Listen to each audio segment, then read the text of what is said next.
Hi అండి, welcome to my channel. ఈరోజు మనం 3 కిలోల ఉసిరికాయలతో ఆంధ్ర స్టైల్లో సూపర్ టేస్టీ పచ్చడి చేసుకోబోతున్నాం. ఈ పచ్చడి ఒకసారి చేసి పెట్టుకుంటే చాలా రోజుల వరకు నిల్వ ఉంటుంది. ఎలా చేయాలో స్టెప్ బై స్టెప్గా చూద్దాం. ముందుగా ఉసిరికాయలను బాగా కడిగి తుడిచి ఆరబెట్టుకోవాలి.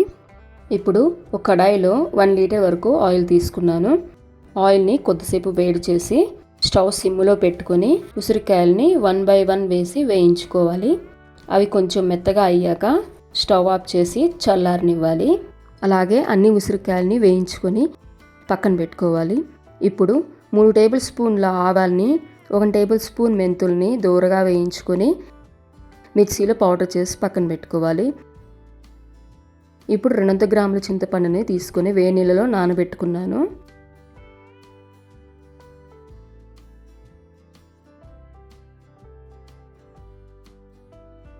ఇప్పుడు వేయించుకున్న ఉసిరికాయల్ని చల్లారనివ్వాలి. వాటిని చిన్న చిన్న పాయలుగా తీసి పెట్టుకోవాలి. ఈ విధంగా చేస్తే పచ్చడి చాలా రోజులు నిల్వ ఉంటుంది, బాగుంటుంది కూడా. ఇందాక వేడి నీళ్ళలో నానబెట్టుకున్న చింతపండుని చల్లారింది. ఇవి మిక్సీలో వేసి పేస్ట్ చేసుకోవాలి. ఈ పేస్ట్ చేసుకున్న చింతపండుని ఒక బాణలిలో 1 టేబుల్ స్పూన్ ఆయిల్ వేసి ఈ పేస్ట్ని అంతా వేసి ఉడికించుకోవాలి. ఈ పేస్ట్ ఇలా ఉడికించుకున్న తర్వాత బాగా చల్లారనివ్వాలి. ఈ ఉసిరికాయ పచ్చడిని చాలా రకాలుగా చేసుకోవచ్చండి. దాకా ఉసిరికాయని వేయించుకున్న ఆయిల్లోనే ఇప్పుడు పోపు పెట్టుకుందాము. ముందుగా ఒక 1/2 కప్పు ఆవాలను తీసుకొని ఆయిల్లో వేసుకోవాలి. ఇంకా 1/2 కప్పు జీలకర్ర కూడా వేసుకోవాలి. అవి దూరగా వేయిస్తుండగా 1 కప్పుని వెల్లుల్లిపాయలు తీసుకున్నాను. అవి కూడా ఆయిల్లో వేసి వేయించుకోవాలి.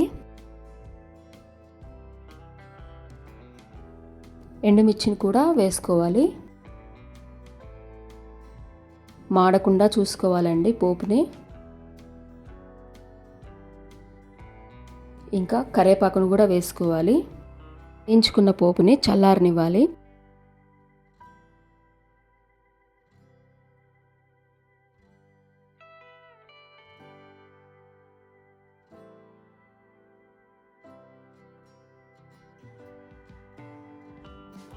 ఈలోపు ఒక పెద్ద గిన్నె కానీ ఒక పెద్ద ప్లేట్ కానీ తీసుకొని ఈ ఉసిరికాయ ముక్కల్ని వేసుకోవాలి. ఇప్పుడు 2 టేబుల్ స్పూన్ల పసుపును వేయాలి. కారం వచ్చేసి 350 గ్రామ్స్ తీసుకున్నాను.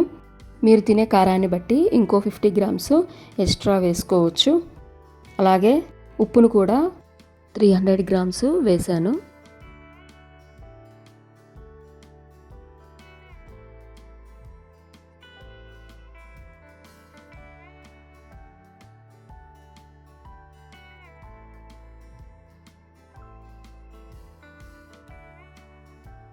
ఇందాక ఉడకబెట్టుకున్న చింతపండు పేస్ట్ని కూడా వేసుకోవాలి. ఆవాలు మెంతుల పౌడర్ కూడా వేసుకోవాలి.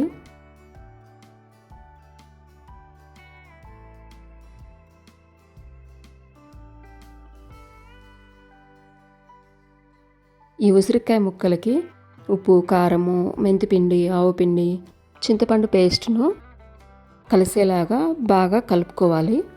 ఈ పచ్చడి కలుపుకుంటున్నప్పుడు తడి తగలకుండా చూసుకోండి. పచ్చడి చాలా రోజులు నిల్వ ఉంటుంది. ఇందాక వేయించుకున్న పోపు చల్లారింది. అది పచ్చడిలోకి వేసుకుని కలుపుకోవాలి. పచ్చడిని జాడీలోకి తీసి పెట్టుకోవాలండి. ఒకరోజు ఊరిన తర్వాత అన్నంలోకి, టిఫిన్స్లోకి వేసుకొని తినవచ్చు. ఈ వీడియో కనుక మీకు నచ్చినట్లయితే లైక్, షేర్ చేసి సబ్స్క్రైబ్ చేయండి. Thank you for watching.